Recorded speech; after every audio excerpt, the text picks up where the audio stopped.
Hello, Adele and Michelle. I'm back. Welcome back to Beaver Logtossers.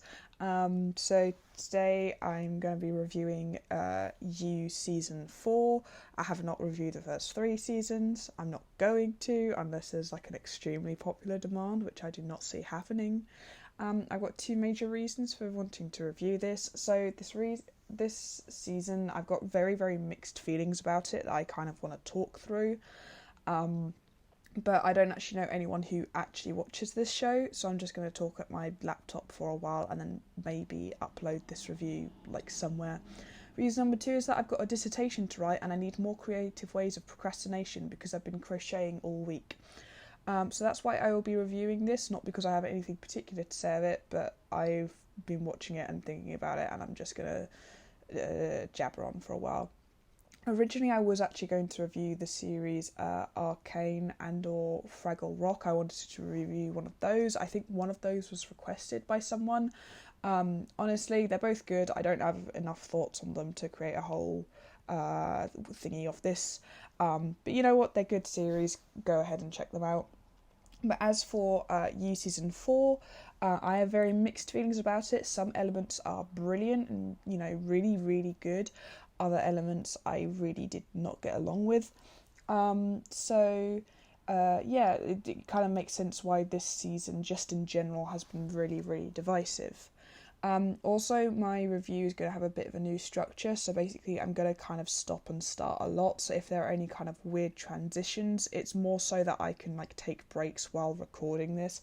So if it sounds really weird, I mean, none of my reviews sound any good. I don't exactly have a great microphone or anything, but if anything's just a bit weird, it's because I'm trying something new. So my last review got 3 views and I think 2 of them were me. And I think one of them was just Mum. She just puts them on because she feels bad that no one listens to this stuff, which I really don't mind. I kind of enjoy making them more than I care about anyone listening to them. But if it does sound weird at all, I don't care. I prefer this way of doing things, and I'm not sorry, and I'm done. This is how this show runs from now on. Okay. First of all, I think it's really important to start off with the things that I have liked about this season. As is consistent with You. You is a very good show. I've watched it. I think I binge watched the first 2 seasons, and then I watched the third when it came out, and now I've watched the fourth. Consistently very good. The overall directing of the show is really good. It looks awesome. I think it looks very effective. Most of it kind of takes place in the daytime, but it knows when to kind of get dark and very somber. The general tone, I think, really works and is very good. Performances are amazing. This series is no exception. Some of my favourite performances of all. Penn Badgley kind of always leading the way, and he's incredibly good, but also just a lot of the other characters are just very, very well done. I do like some of the characters. I'll get to talking about Joe and sort of the recent developments with Joe as we go on. Oh, by the way, so this review, it's not going to be like a kind of structured one. This is just going to be me hopping about, saying general thoughts. There's no reason for me to sum this up. I don't think if this is season 4 of the show, so if you're at this point, it's like you have to have watched everything. I cannot give you a whole rundown of everything that has happened in You, unless someone really, really wants me to and is basically willing to pay me to do that, which I don't know why anyone would be. But this is just going to be jumping around with my general thoughts. But anyway, characters that I liked. I'll talk about Joe a bit later. I do like that he becomes more evil and more threatening, but I think the way that they do this is just a bit strange. Phoebe's a great character, absolutely loved her. I think a lot of people really, really liked her. I think she's portrayed so well. I don't have the actor's name or anything because I do zero research for any of these reviews because I'm that arrogant. But I think, the actress was very, very good. I will say I can't remember her boyfriend's name. I think he was portrayed by... Okay, so the next character, I don't know the character's name. I think he might be called Adam, but it's Phoebe's boyfriend, and I think he's played by Lucas Cage. So this time I have the actor's name, but not the character's name, which is probably why I only got 3 views on my last podcast. But I actually really liked his character. I thought he improved a lot as the show went on. He became really menacing. I think him kind of manipulating Phoebe, that kind of subplot, I really enjoyed watching. It was good in a show about like how some relationships are sort of so toxic and manipulative, to see like another form of manipulative relationship. And honestly, the scene where he's murdered is kind of the best. It's a weird show where you're kind of rooting for this to happen, but I'll talk more about the kind of fantastical nature of the show. I don't want to get too philosophical with it, but I'll talk about that. But it's one of these things where it's like you kind of, because you know that these are characters and not real people, you kind of can root for terrible things to happen to them, and you kind of can feel glad when the terrible things do happen. But the scene where the way he kind of just gets, he starts off pathetic, kind of as a comedy sidekick, and then gets more and more evil, I think is very good. And again, the actor was very good at it. So these are just like an example of some of the characters I liked. I think some of the plot twists were really good, really handled very well. I especially the one I think concerning bringing Marianne back into the season, because when the way she left just felt really random and awkward. So bringing her back and then having an episode where most of it is told from her perspective, so effective. I really liked that portion of the episode. I think that was my favourite bit in the season. And yeah, seeing her come back, there was a bit of foreshadowing for it. I'll come back to the way I think the foreshadowing was handled. But overall, there was some like really good twists and turns. It kind of kept my interest, especially in the second half of the season. So I'm recording this just a couple days after I've watched the second half of the season. So not as good in the first half, but you know what. I'll talk about that. And then also, this season, like, I was really worried that there was a specific character that we were never going to see again, and which really would have compromised the show. But luckily they came back, and that is the glass cage that Joe always have. The glass cage is back. Panic over, there is a glass cage, and you cannot have a series of You without a glass cage. I was so worried we weren't going to get one because there wasn't one in part 1, but we've got, there's a glass cage and I'm just really happy about it. I kind of almost want one, like a little scale model of one, or just to like have a room in my house where I could keep a glass cage. I don't want to keep anyone in there, but it's just an aesthetic that I like, and I've become obsessed with it. Also, how does Joe build these glass cages? Where does he get the materials? Because in the first few seasons it's kind of explained, but now it's just, does he just have an Amazon account where the only thing that he's ordered are like glass panels for his cage, or does he have to go to like B&Q and then like carry them around? How does he built this glass cage in this like condemned building? And again, previous seasons have explained it, but no, this season there is just a glass cage there. It's just assumed that, we just have to accept the existence of the glass cage. So, there is like plenty of stuff that I really liked about this season. I will talk about some other stuff that I really liked. Overall, I think the overall plot of the season was actually pretty good and fine. I do have real qualms about it, but you know what? I think it's still effective. It's going reasonably strong. I think it has dipped in quality since previous seasons. A lot of that is due to, I think, a lot of the characters just weren't as strong. Unfortunately, when you get a show where you have the main character is always jumping from city to city, it's hard to get attached to certain characters. He's always moving around, so you can't do much in terms of like continuity. It is just Joe that appears in all of the seasons, and then other characters are kind of wasted. You have to keep generating new ones, and the ones this season just weren't as good. There are some other things that I just wasn't as sure of, so I'm going to go through now. So first of all, weirdly, Joe's monologues, they are a real staple of the show. I don't think they were woven into the series as well. There are definitely a few times. It's become a bit of a running joke that while he's having these internal monologues, people are just looking at him. But now it's kind of like it actually did feel awkward. Like if you were there with Joe, you would think that something was up. And it's not great because Joe is the kind of character where he is supposed to be so slippery and kind of get away with everything. And now he is just, there are some things where there are obvious tells. And one of them is the monologues thing, where it's like it requires for silence for like a long time, which without him speaking is just incredibly awkward. And unfortunately, I don't know how they did, because I'm guessing they play the monologue. I would think they kind of play the monologue, or at least Penn Badgley can hear it when he's kind of supposed to be acting. But there are a few times where it almost looked like they were playing something else and it had just been edited together really weirdly. So, I mean, I do love the monologues. They're great for like little quips, and I think generally they're used really effectively. But here, there are some problems with them, especially when you get him having monologues whilst Reese exists, which I'll come onto the whole Reese situation later. The other thing is, I think the ending was just a bit weird. I'll talk more about like the kind of stuff. I'm really building up to what I'm coming to in this podcast, although I have all these incredible hot takes.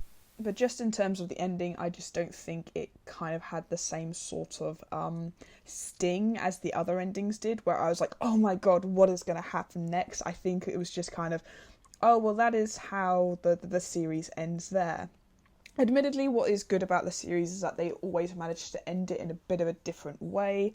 I also like that Joe is in a very different situation now. He seems like he's suddenly very, very powerful, which we haven't got from other seasons. And it does kind of make me wonder where the series is going to go next, but I just don't think it had the same kind of sharp sting that the other series did, if that makes sense. It wasn't as effective. And some of that is related to like kind of how I felt about some of the events going through the season. Another thing I am quite unsure about, and this character has been quite divisive, is Kate. Kate is portrayed by Charlotte Ritchie. I think she's brilliant. I would watch her in just about anything. But unfortunately, so first of all, the love story is just so boring and it feels very forced. It's just really strange, where, as with the glass cage, which is kind of a staple of the show that you're almost not supposed to question, it's like we're not supposed to question why Joe fell in love with Kate. And she seems a bit similar to Marianne in that she's a bit antagonistic towards him before kind of accepting him. But at least with Marianne, there was like a slow build up there. It kind of made more sense. Here, it just feels like a real forced relationship. She gets over her boyfriend, whose name I've forgotten, really, really quickly in order to be with Joe. And it's just, by the end, they're kind of acting like they want to be together forever and thinking about getting married. And it's just one of these things where I don't think the love story worked that well. However, I will say Kate as a character, towards the end of the series, I think she really improved. I liked her a lot more in the second half than I did in the first. She and Joe essentially do have the same story arc in this season, I found. This whole battling this evil before eventually giving into it. And I think it could set up for a really interesting sort of villain arc next season. I do appreciate that she's not exactly the same as Love, the character Love. It's going to be weird because she's called Love and talking about it. Like, I know that that's a joke going in the show, but just it's strange. But Kate, some people really, really hated Kate. I didn't. I think she's fine. I'll mention a bit later some issues, but it's like I think she's okay. She really improved on me. But yeah, I will say though, as for Kate's father, I think he was like a good character. I think he was done in an interesting way where he was felt very low-key and very subtle, but the way he was kind of inserted into the story just felt very random, and it often just felt like he wasn't actually supposed to be there, like the character had just wandered in on set, or even that I think it was Greg Kinnear who played him. Greg Kinnear had just like requested to be on the show and they had to force a part for him, which is weird because he does become important to the plot later, but he never feels like he's there naturally. So it's like he's a good character, it just felt a bit off, which I think is a good way of summing up the season actually. It was a good season, but some of it just feels a bit off. As for more things I'm quite unsure about, so I've mentioned before that this kind of bag of characters is definitely not as good as previous seasons. A lot of characters are always meant to be sort of stereotypes and stuff. I just think this group was like exceptionally underdeveloped. One thing that did strike me once I started the season is that often the show is kind of based around these kind of middle to upper class people, these, wealthy people. But this season is like straight billionaires and aristocrats. And that felt like such a weird change. Like so in other seasons which have been New York, LA, and like the suburbs, it's kind of mocking the people from these areas, the kind of like upper crust people from these cities, using sort of stereotypes, but ultimately developing the characters who are there. Season 4 just feels like it's all stereotypes and very, very specific ones. Like, I would question how much time the writers actually spent in London and how much they actually knew about London, because the kind of mockery they make is of like really, really high London society. And there is like this society in London somewhere, but it's just, it felt so out of touch. Whereas, say, the third season, when they're in the suburbs, I think really works because they're kind of characters that we recognise. Like, even though that wasn't necessarily, where my family is, it's like we went to school and there were mums like this at the school. We recognise these characters, we've met them before. Whereas this one is like, it's people that we see on TV, but they still feel very distanced from us, whereas I think there was like an opportunity. I think that's why Nadia is such a good character. Honestly, justice for Nadia, she was great. I loved her. I need her to come back. I need her to get her happy ending even. I think Nadia was great. I loved her little subplot. I think her little escapades really added to the pacing of the season. Just a little tangent. I love Nadia. I think she's awesome. I think she's wonderful. And you really needed her because she was like nice and relatable and everything. But like all other characters, first of all, not relatable, and second of all, didn't really get the development that they kind of needed. Unlike, say, season 3, where there are a lot of characters who got like a lot of development, and or even if the characters didn't change, you just understood them a lot better. And you could recognise them a lot more easily. Whereas this one, the characters felt so distant that it was almost boring. And I don't think the characters themselves are necessarily boring characters. It's just the way they were used within the story just didn't really work. It felt like something else entirely. And that kind of links into the whole thing where especially the first half of the season was basically a kind of murder mystery, Agatha Christie type deal. So you do kind of need upper class people for that, like top society. But again, it's almost using a stereotype that not everyone, that they didn't really, they weren't very self-aware, I think, when they were using it. Which is a shame, because I think in terms of like mocking London and mocking London culture, there's a lot you can do there. So again, it's one of these things where it's like, it's not necessarily what they did, it's more the opportunities they have missed. Which I think we can all watch TV shows and talk about missed opportunities on them, because ultimately no TV show will be perfect. I think everyone watches a TV show and would change something, and if they were the showrunner, they would do something different. So a lot of my reviews do talk about missed opportunities, but I really don't mean that to be too insulting, because I mean ultimately these people made a TV show and I didn't, so there's only so much I can talk about how I think they did their job wrong and everything.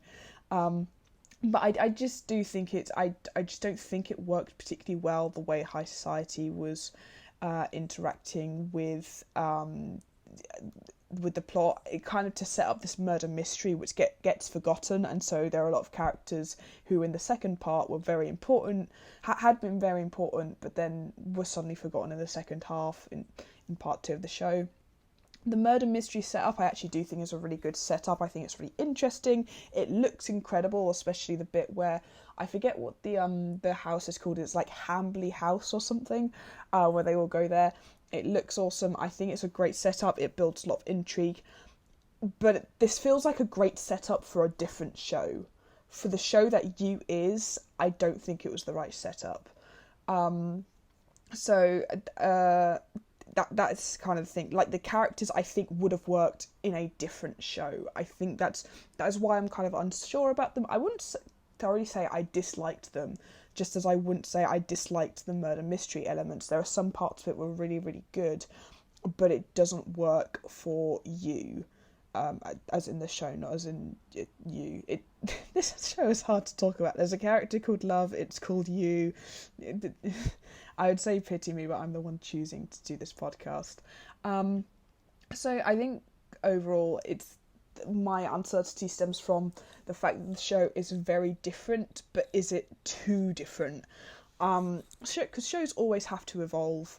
And this is what I meant before when I said all shows need to have like these fantastical elements. It doesn't have to. Shows are not meant to be 100% realistic. They can be very metaphorical, very fantastical, very out there, and that's fine. And I really do love a show that is kind of willing to be really weird and kind of surreal and everything. And TV does have to be surreal in order to work. But all shows kind of have to be rooted in some sort of logic in order to like have stakes and make you care about people. So even if it's like a fantasy show or a sci-fi show, there has to be some sort of consistency there in order for you to care about stuff and to be aware when things are like changing and when things have been destabilized. And the thing is, I think season 4 loves ripping the carpet out from under us. That it started kind of ripping away the foundation too. Like, You is not a murder mystery show. So having a murder mystery setup is like a good idea, but it's not what the show is. And meanwhile, things which are what the show is, like, the glass cage and, the love story with Kate, that is what the show is, but they're kind of just taken for granted. They haven't really done much with those elements of the show. And they don't necessarily have to retread old ground, but it's just doing something more interesting with the concepts of what the show is. So, yeah, season 4, it was very different, and maybe that's why I'm struggling with it. Maybe I'm just, like, not willing enough to embrace change, whereas other people say this is their favourite season of the show, they really liked it, and that's fair enough. I don't think those people are necessarily wrong. My concern is just that the show is kind of losing track of not what it's supposed to be, because you can't say that a show is supposed to be a certain something, but it is losing track of what made me like it in the first place and what was so original about it. Now I'm going to come on to just stuff that I straight up didn't like about it. So this is going to be a lot of complaining, but I would say, even as I'm complaining, please bear in mind, there is a lot that I liked about this show. There is a lot of good stuff about this show.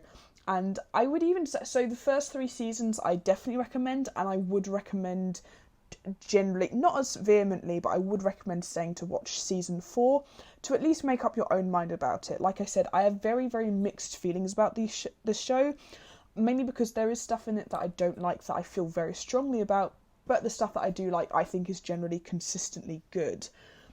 So you're going to hear me complaining a lot for the next while. But you know what? The show, it's a good show. It's not a bad show, not at all. So, thing number 1 that I didn't like about the show, the pacing of this season was awful.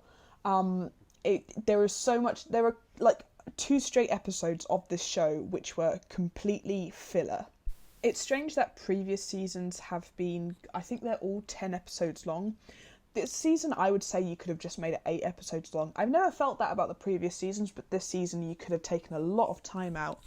And I also do think that one of the huge issues, and other people have pointed this out, I think part 1 ended with the wrong twist. So part 1 ends with the twist that Reese was the killer, which is later kind of taken back. I think you should have moved that up, and part 1 should have ended with the twist that Reese was sort of part of Joe's dissociative identity disorder, which I will come on to discussing that. That is like the main reason why I wanted to review this. So I think it should have ended either with that twist, with this idea that Reese has kind of always been in Joe's head, or at least the twist where you realise Marianne is in the cage.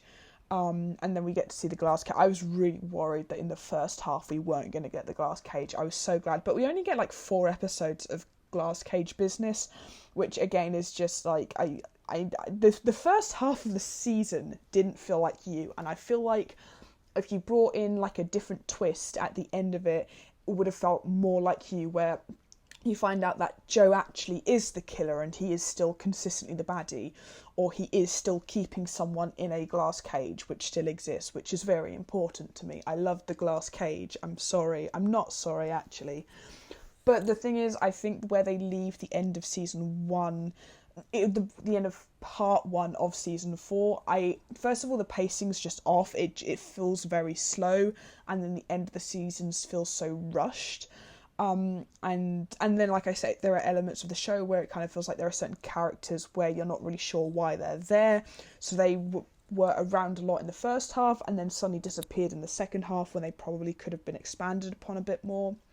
But I just think the first part ended with the wrong twist. My second problem is love, and by that I mean two things. As I mentioned before, the love triangle felt the love story felt very forced, and I kind of can appreciate the way it ends, because again, I do actually think that gave us an ending that is different to previous seasons, which is something that I like. And thinking on it now, I am actually intrigued to sort of know where it goes. It's just that because this season wasn't as great, it's hard to have faith in forthcoming seasons. But well, I mean, I'll talk about like the sort of future of the show when I get there. The other thing that I really resented was the fact that so Love Quinn, the character, makes a cameo. This was teased in the trailer. I'm guessing that there are lots of hints within the show that they know that they're not writing the writing isn't great. Not even the writing, but just that it's not as good as it used to be. And I think the reason why they teased Love Quinn's return was because they needed something to get people hooked to watch the second half of the season. And it, definitely convinced me. I really wasn't bothered about continuing the season. I was going to watch the second half at some point, but seeing the Love cameo made me want to watch it immediately to know whether or not she's coming back.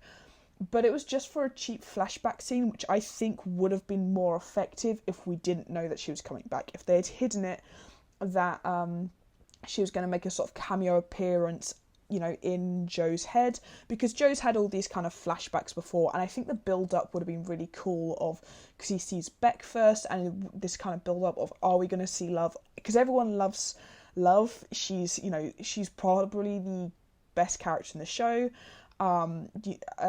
She's a lot of people's favourites. I mean, I know that we all kind of really like Joe as a character, but Love Quinn, I think she is such a fan favourite, and just them teasing the cameo, they knew what they were implying, and it kind of ended up feeling cheap. She was just in the one scene, which would have been so much more effective. You would have gotten this build up and then we're like, oh my god, she's actually there. She's hidden behind a book at first, and the way it's written feels like she shouldn't have been in the trailer. Also, I'm just going to say, I would be happy if they brought Love back. I think that would be great. She comes back and she gets Nadia out of prison because Nadia was wronged. And she helps to bring Joe down. I think they could just bring her back. You could have just had someone, I don't know, Theo came in and pulled her out the fire and she's fine. You'd have to retcon a bunch of stuff, but honestly, she's a great character and the show needs her at this point. It's really suffering without her. So this is kind of where things is getting a bit difficult. I'm going to tiptoe around a bunch of stuff at this point. I want to talk about the Reese-Joe situation. So one thing I want to make really, really clear up front, I am not a mental health care professional. I mean, I say I don't do any research for these things. I have looked up some stuff about this thing, but ultimately I'm not an expert in mental health. So I am going to be commenting on the way that mental health was portrayed in this season, specifically about how Joe is kind of suddenly given dissociative personality disorder in this season. But just, if you're listening to this, I'm not an expert in this. I've done a bit of research over the past few days, and I've kind of put together some thoughts and feelings on it. I generally try and be aware of how mental health is portrayed in the media, but if someone were to come and completely disprove everything I think and feel about this, that would be completely valid, because I don't know. This is largely an opinionated section, and I'm going to really encourage anyone, if anyone does listen to this, please do your own research concerning these things, and please listen to people who are affected by these disorders and these situations. Don't the way the media portrays it is often very bizarre, and there are reasons for that. I'm not trying to demonize all showrunners and writers and actors and everything. But please do your own research, and please be aware that I have done some research and I do have thoughts and opinions, but my thoughts and opinions, especially my thoughts and opinions on any show are never the end all be all. Just because I'm complaining about stuff here doesn't mean that you shouldn't like it, but especially in situations such as this where it's a very serious problem and I do not have any expertise. Take everything I say with a pinch of salt, with a lot of salt. But having made that it's a huge disclaimer, and it seems pointless maybe to make that disclaimer and then launch into all my opinions about this kind of stuff. And I really don't mean anyone harm by this, and is one thing I will also say. There's a lot of stuff that I do when reviewing stuff, whether kind of recording these reviews or just like talking to people, one-to-one. I don't stand by everything that I say. A year later, I might feel differently about something. There will be characters that I grow to like and storylines that I grow to appreciate. I change my mind on stuff. Sometimes it's just general opinion, and sometimes it might just be, I've been enlightened about something. This is my opinion as I'm giving it now. But this might not necessarily be my opinion for the rest of my life. And, if someone were to inform me, actually, the way that, dissociative identity disorder was portrayed in this is actually very, very progressive and very, very good. Okay, if someone with, the relative expertise were to tell me that, fair enough, I would back down and I would listen to them. But the way that it was portrayed in the show genuinely made me quite uncomfortable at some points, and so I do kind of want to go through it. So for the Reese Joe situation, so we learn that Reese is part of Joe's psyche. He is like a split personality from Joe, and he is essentially portrayed as Joe's dark side. This portrayal, again, I've seen online, it's been very, very divisive, and then people have had very different interpretations about this. And honestly, I think the way, just because of how the show puts it together, it's not necessarily lazy, I don't think, but it doesn't seem very well filled out. It feels like they had an idea and then stuck very rigidly to the idea, rather than kind of looked around and kind of tried to fill the idea out more, if that makes sense. If they try to expand upon it, I think is what I'm trying to say. But I don't think they tried to expand upon it that much, so I think it kind of leaves a lot for the viewer to decide. And for that reason, I think that's why this has been quite divisive, and some of the interpretation does say more about the viewer than it does necessarily about the show. It's kind of a well-known thing that mental health as portrayed in media in general, it's not great. A lot of portrayals aren't particularly good. So many of these writers, I think one of the issues is that if you look at like kind of just Hollywood and stuff, it is such a small pool of writers, and their expertise lies more in like building characters and storylines and less in like real world stuff.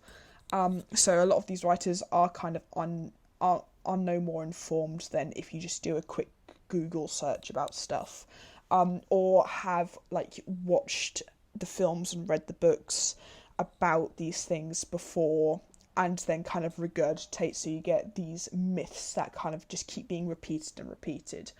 I think the most damaging aspect of this is that often these poor portrayals of mental health will suggest that people with mental health problems are dangerous.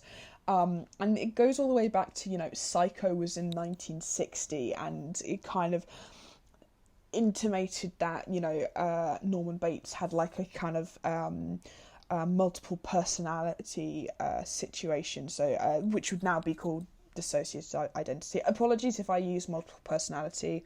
I know that that's an outdated term, and I am trying to like remove it from my vernacular. I know it is called dissociative identity, and I am trying to use that, so I'm really sorry that if I do use the wrong words about any of this kind of stuff. But in the original Psycho, Norman Bates has like a dissociative identity, and this kind of doesn't necessarily motivate his murders, but it is given as like the reason why he's doing it. You know, this idea that because he has a dissociative identity and he's also a murderer, when actually a lot of these people are sort of the victims or survivors of various situations. A lot of them aren't particularly dangerous, so you can see why having the main antagonist of a show like You be someone who has dissociative identity disorder, yeah, and it kind of is the killer. It's a bit strange. I do want to touch on the fact that they talk about erotomania. Erotomania, again, it's a very, very complicated disorder. There are many, many different cases, but I really wanted to highlight the way that I think the character is called Dawn, and if she's not, I'm going to call her Dawn. She only appears on one episode. So Dawn is a character who has erotomania, and she believes that she and Lady Phoebe are friends. She thinks that they really care about each other, and then she kind of uses this to kind of stalk. This is why she stalks Lady Phoebe and essentially tries to kidnap her. Really, it's kind of, she thinks that she truly believes that she is protecting Lady Phoebe. I think this is actually a really sympathetic portrayal of a mental health disorder like erotomania. It kind of highlights that Dawn has been traumatised. She talks about her mother, and it's implied that her mother was abused, potentially even killed. I can't quite remember how the scene went. I will say I wasn't actually taking notes as the series went through, so this is kind of my overall thoughts. But I was really impressed about how sympathetic the scene felt. And at the end of Dawn's story arc, you feel really, really bad for Dawn, and you want her to get help. Because Dawn never at any point feels like she's going to hurt someone. She genuinely feels like someone who is unwell and needs help. Even though when she is holding a knife and it's quite tense, she doesn't look like she doesn't feel dangerous or like she's going to hurt anybody. I think they kind of do highlight one thing with mental health is that when you are confronted with someone with a mental health problem or even a learning disability, it can be very unnerving, because just the whole thing about how you have someone who doesn't act the way we're told that people are supposed to act, it can be frightening, and it can be stressful to people. So these kind of stereotypes about mental health, people with mental health problems being dangerous, I think this is where they really stem from, this idea of this person may be very uncomfortable, I think they're dangerous.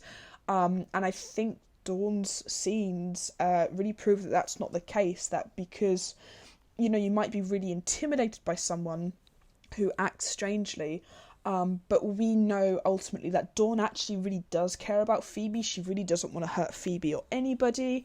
And the way you feel bad for her, I just think it was really well executed. So I will give the props to the show that I think they were able to, in this case, handle a mental health situation pretty well. There are still kind of hints that, she's sort of intimated to be quite dangerous and stuff like that, but I think by the end of it, the way that her arc comes about, I think Dawn is a character who elicits a lot of sympathy, and I really appreciate that.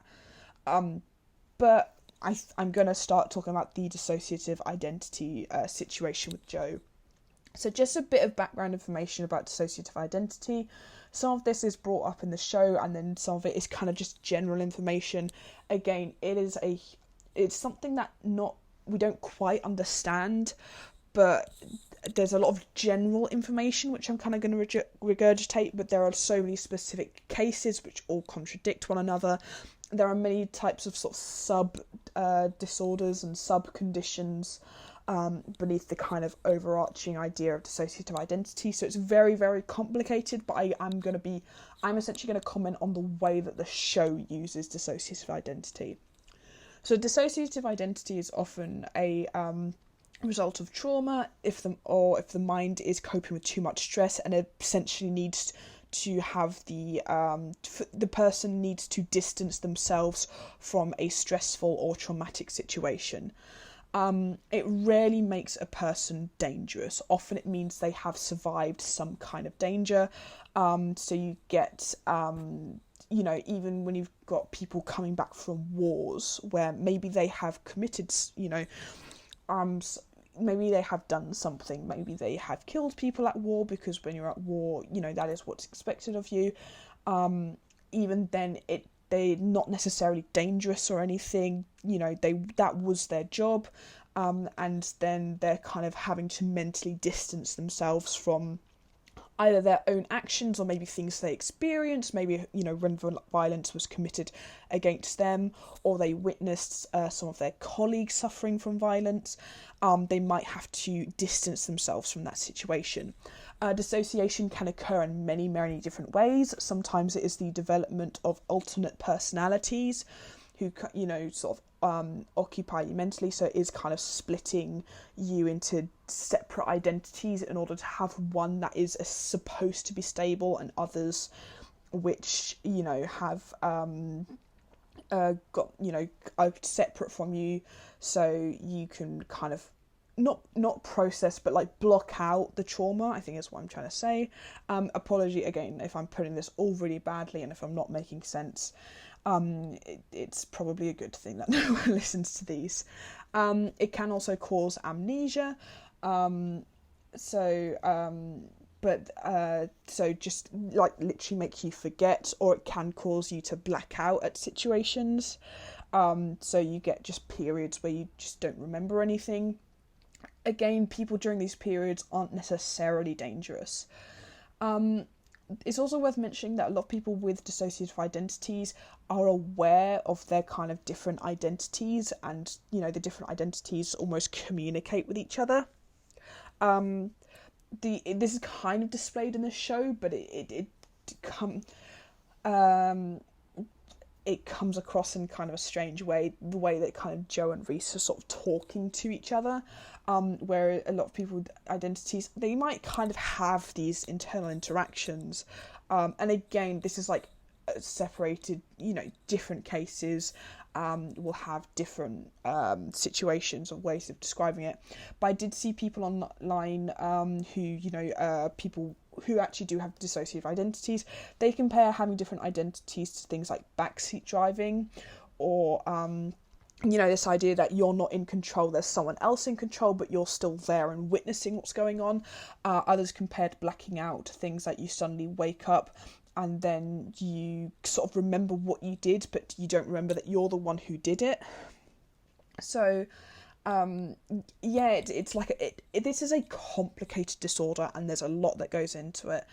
But I just think the way the show handles it is quite poor. And you'll already, like the way I've been talking about how dissociative identity mainly affects people who are affected by stress and who are survivors of traumatic situations, might already indicate why the way that media portrays it is often these people being dangerous. Maybe you already understand the kind of negative portrayals.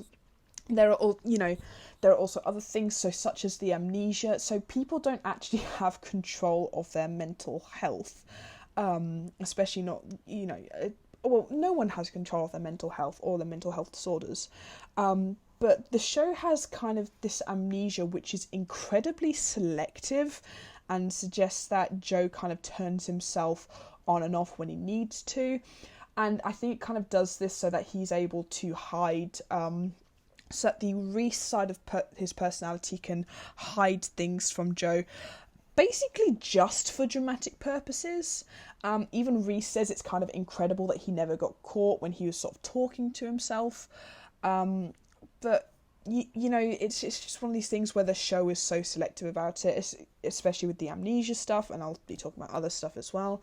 And also it's important to remember dissociative identity, it's not something that is just fixed in the way that the show seems to make it, and maybe they will go on to develop this plot point more later, but this show kind of makes the dissociative identity situation just a journey of self-acceptance for Joe, when people who have this, condition in real life, it is like years to decades of therapy for many people. And as I said, it's caused by trauma, which you don't just fix overnight.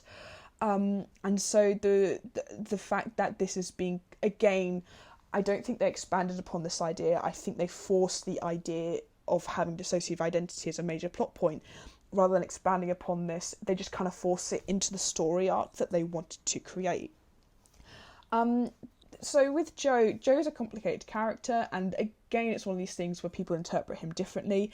It is really good how the show, he's the main antagonist of the show, but it's told from his perspective, and you can tell how biased the perspective is. And it kind of shows you like what a narcissist he is. And I think actually having Joe just be a sort of narcissist is enough of an explanation of his character. Okay, again, I will say, so there is a thing called narcissistic personality disorder. I'm not necessarily talking about that specifically. Again, that is something which is very, very complicated.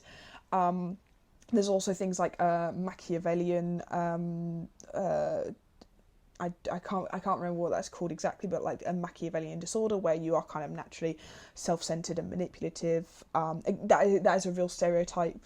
And again, it's psychology is difficult for having exact definitions of stuff. But I'm going to be calling Joe a kind of narcissist as a kind of general term, not necessarily as a specific psychological term. Just wanted to make that clear. Joe is not an example for all people with any kind of narcissistic personality disorders or, Machiavellianism. These are kind of words that I'm using, but it's not supposed to reference to anyone else apart from Joe.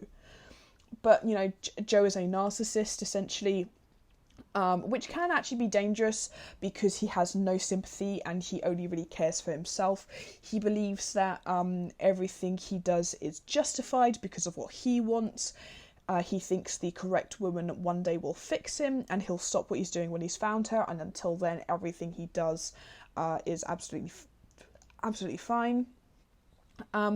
He, only endorses people. So in season 3, they made a really good point of this, where he goes to see his therapist, and he only really endorses her when she's agreeing with him. It implies this kind of level of misogyny that when she disagrees with him, she's a problem, but when she agrees with him, she is like the greatest therapist of all time. I think some people really do forget that the show is told from such a perspective.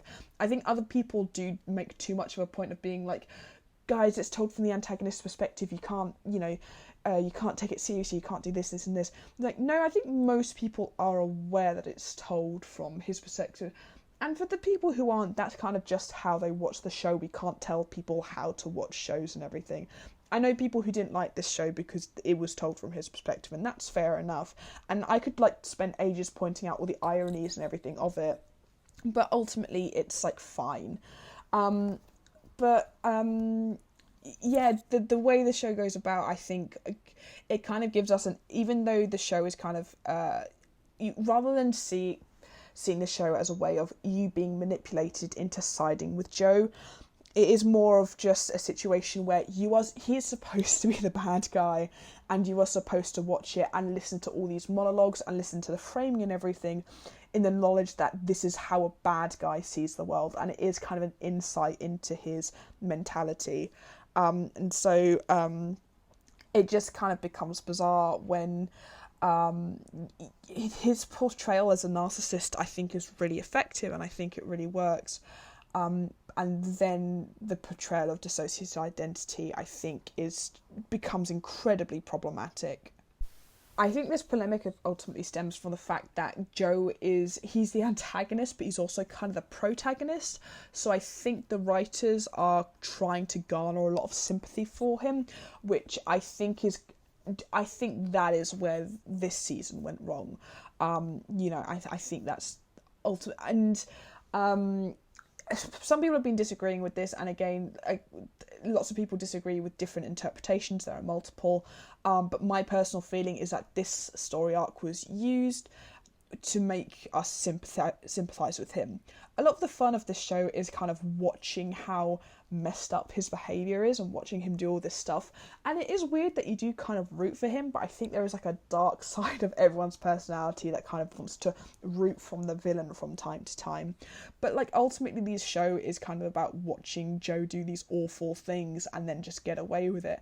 And there's something weirdly cathartic about it, especially in the knowledge that at some point he's got to get caught.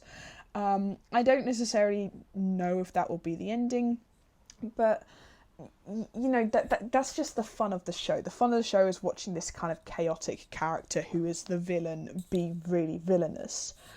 But it seems now they're kind of using the kind of Reese personality, so Joe's dark side, as a way to excuse Joe's behaviour and try and make us sympathise with him by, you know, suggesting he's actually battling this dark side. And they kind of give us the visual of this alter ego, and it's kind of makes us forget that this is all Joe. Joe is this psychopath. You know, it's kind of one of these things where you might as well just tell us that the reason he's evil is because he's possessed by a demon that he's trying to fight against. And it's not really him, but it's like the Reese side of his personality. And, you know, this kind of visual of having the two of them arguing with Reese always trying to make him do something evil, but Joe fighting for the good side.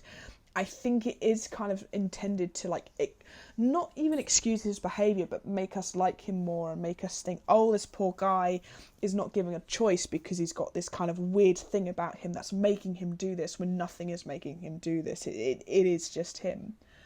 You know, and that is especially prevalent in the fact that, like I said, dissociative identity condition is caused by stress and trauma. But in Joe's case, it's caused by the stress and the trauma that he caused. It's caused by the fact that he killed people. And even in previous seasons, he has like kind of denied being a killer. But he always excuses all the murders and crimes he commits. And often he will say, it is what needed to be done. It is what I had to do. And that is kind of part of his narcissistic personality, is that he doesn't really have qualms about that kind of stuff. So it feels incredibly out of character for suddenly all of everything that he has elected to do is suddenly like caught up with him and cause this sort of mental breakdown. So dissociative amnesia doesn't necessarily, like I said before, it doesn't necessarily make you act out. It kind of is used to tamp down trauma. Whereas his dissociative amnesia is kind of activated so that Reese can go and do all of this evil stuff, who is like a secret part of his mind. But the, you know, regular Joe actually isn't as bad for most of the season. I also do want to say it's kind of weird that his alternate personality is the thing that tells him about his alternate personality. You know what, the show is kind of supposed to be fantastical and everything. It's just, again, this is one of these things where people who don't realise they have these mental health conditions, that's not necessarily how they figure it out. It's not like an alternate identity comes forward and you know, it's just one of these things where it's like, just so we know, okay, we can, for the sake of the plot twist, we can let that be what the show wants to be. But like that is not at all how it works.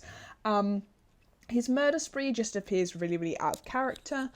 Some people see it as like the kind of next step in him being a serial killer.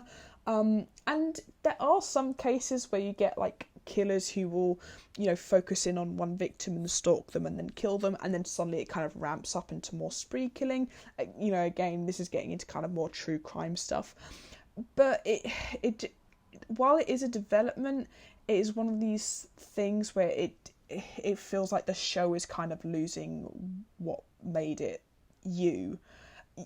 It's one of these things where it's like the development doesn't feel natural, and the show is kind of losing its own DNA. And ultimately, I think the really real shame is that it feels like it's supposed to be caused by this kind of mental breakdown which has incited, you know, a dissociative identity. So it feels like again, it's a Norman Bates thing of his dissociative identity disorder suddenly developing has turned him into a killer and suggests that people with this disorder are somehow dangerous. which, is just such an awful thing to kind of insinuate. That is, again, the insinuation that I got from it. And I will say, the actions of Joe's past catching up with him and triggering this mental breakdown, or, the idea of Joe suddenly just snapping and going on this sort of murder spree, they're very interesting ideas. And that is something where I think in a show like You is worth exploring. Like I say, there is little that carries over from season to season. So this idea of something like building up and up and up, I think is a great idea to play with. And I think they had some really good ideas when writing this season. I think they were really onto something with some of this stuff. But this storyline, it just feels like it was crafted with way too much sympathy for Joe. It was like the writers really wanted everyone to really feel bad for Joe and really like him, as, suggesting, oh, it's not really his fault, it's this alternate identity that kind of sits within him that he is trying to battle. And so some people have said that this storyline, it makes him feel more antagonistic, it makes him scarier, it makes him crazier, and people saying that rather than this eliciting sympathy, it is supposed to make him feel worse. But it's still such awful representation for people with dissociative identity conditions. It's so bad for people in that situation who have such little good representation out and about. It might not matter so much, in 20 years if we do suddenly get much better representation for people with mental health problems.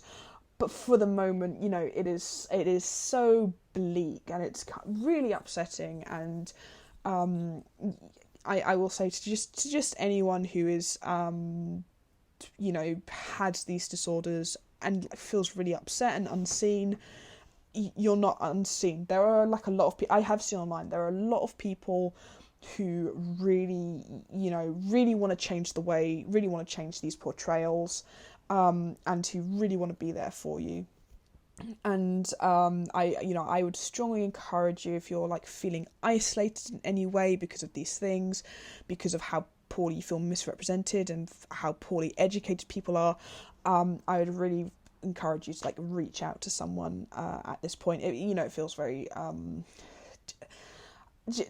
just wishy-washy of me to say it. I kind of wish I could be there for anyone who is out there, but it's just one of these things where there are a lot of us who recognise how bad the representation is and who are sick of it and who don't want it anymore, and there are a lot of us who are here for you. And even if only one person listens to this thing, I do hope to do my part in terms of encouraging people to say, this is not how mental health works, and this is not what it is. So the portrayal of dissociative identity, I don't think it works. I think it is trying to make us feel bad for Joe, even though he's the antagonist. The conclusion of the story implies that Joe was trying to be good and he essentially lost. Even though he keeps saying he tries to be a good person. Again, this is an issue of the framing, where I think people misinterpret things. He always says he wants to be a better person, and it suggests that, he simply cannot help himself. It's not his fault, he just can't help it.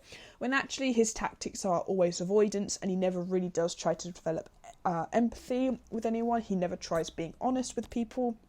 He is intrinsically selfish, incredibly self-centered.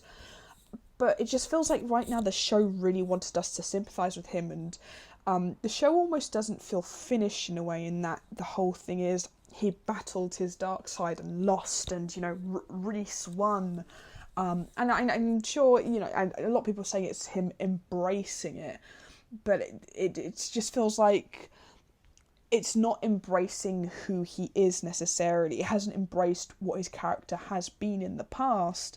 It is kind of this kind of new development of this completely crazy person, with a dissociative identity. And the story arc didn't feel complete.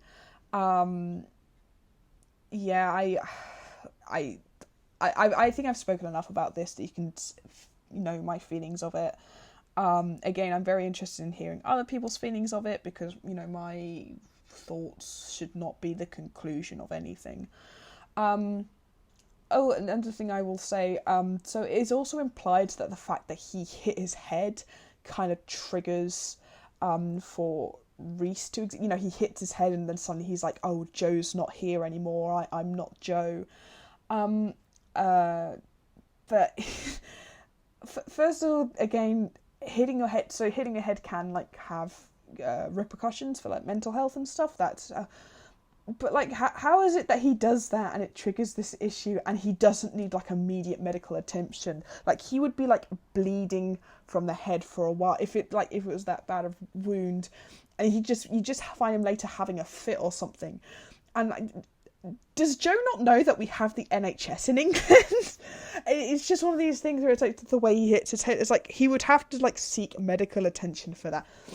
This is just another in the long line of, you know, TV characters having head injuries, which apparently they're fine. But just by the way, if you have a head injury and you get knocked out, you need to go to hospital. If you have a head injury that triggers a breakdown which causes a dissociative identity, that's not exactly what happens in the show. But if you have that, go to see a doctor, please. Yeah. So I just conclude by saying, I'm not an expert on any of this, I understand that, but clearly the writers carved out a certain interpretation of a very serious mental health problem and used that to make us sympathise with the killer, rather than, say, I don't know, exploring the world of mental health in order to raise awareness and craft a good story using, you know, mental health. They had a story and inserted a mental health condition into it, rather than took a mental health condition and decided to expand that into a story, which has been done and can be like really interesting and still makes way for plenty of like interesting ideas and plot twists and stuff. It's not forcing something real to fit the narrative that you want it to fit.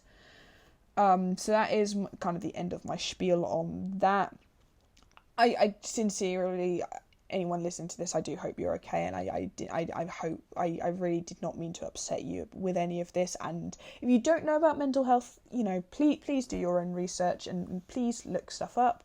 There are going to be plenty of shows and films out there with really, really good and interesting portrayals of mental health. Just seriously, I encourage you to look for those. I think, you know, there's some amazing content out there written by people who know what they're writing about. But the season 4 review, I came away with quite a bitter taste in my mouth regarding that. And like I say, this season is great in many other ways. It is a good season of television. It is just, please be aware of like how you can enjoy something whilst being aware of how it's problematic and disagreeing with certain things. And this also might be the most controversial thing that I say in this whole review, or indeed any of my reviews. I didn't like Joe's haircut this season, and I'm very glad he went back to the old one. I want to just move past that, okay? Because I know, I think I might, I don't know if I'm in the minority on that, but I just didn't like it. It's fine when it was all kind of flat and neat, but as it expanded and got baggier, I was less into it. But wear your hair however you want, honestly. I'm not one to judge. It's just, this is good. I prefer the other one. But it's like, it's still fine. If he prefers it long with a beard, it's okay. It's not for me to judge. So, in conclusion, season 4, it is a very good series of television. It is not a good series of You. I think that is where my mixed feeling comes in, that essentially it is a good show, but it does feel like it wasn't supposed to be the 4th season of You. It feels like it was supposed to be another show.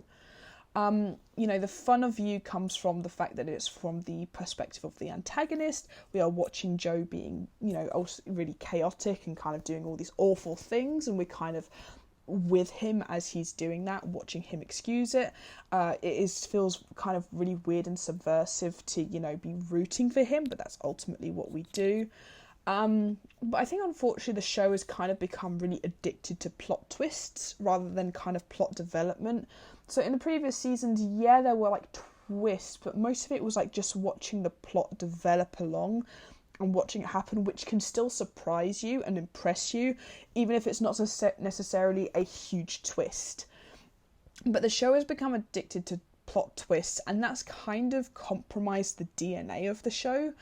I don't think the foreshadowing worked that well. You know, things were foreshadowed and you were immediately gratified for that, such as when Joe and Kate pass the Indian restaurant that he really likes. I think it's like either that episode or the next episode where you realise Marianne is being held hostage in that area. So the foreshadow isn't great, and it kind of, you know, Reese, I think a lot of people did theorise sort of immediately that he was secretly part of Joe's personality. And you do find that very quickly in the next season, so gratification in the show is very, very quick, to kind of keep the twists coming and make it harder to guess them from further back. You basically develop a theory, and then like the next episode it'll be confirmed. And unfortunately, this kind of compromising of the show's DNA, the show really loses originality. I think that is the main issue with this show, that this season, that even though it was very good in a lot of ways, it doesn't feel like You, and You was a very original show. The first 3 seasons works so well with the premise, and this kind of feels like it's dropped the premise in order to explore new stuff, where shows do need to keep evolving and changing, but it doesn't necessarily mean that you drop what the show originally was. You kind of need to keep building on it and adding to it. And again, lots of people really loved this season and really loved that they tried something different. And there are plenty of shows where I've been watching them and I've really enjoyed watching them try something completely different, and it's gone really well. So again, this is just like a personal opinion of mine. But yeah, no, that's kind of my summary of season 4 of You. It is good, and if you've enjoyed it, I don't blame you for enjoying it, even with all the problematic stuff with the portrayal of mental health. Like, even if you still found it interesting, you can enjoy it in like the universe of the show, and just as so long as you kind of have an awareness of how this show, it just differs from reality. And it kind of sucks that mental health is portrayed so poorly, but I don't think that this is the most egregious example of that. And I do think we are taking steps in general in like the right direction. So, you know, there is the question of, now that You kind of is like losing its foundation, where can the show go? I think I am curious about where it goes. Honestly, if there is one more series of the show, I will watch it. If it's 2 or more seasons that they're doing, which is possible, I don't know. I'll have to kind of see. Like, so it could be that I don't tune in for season 5, just because this series has just been such a mixed bag, and I don't really want to watch the show sort of take a, you know, jump the shark or anything. But that is just my summary of, you know, You season 4. If anyone did listen to this, I hope you enjoyed. If you disagreed, that's fine. It's okay.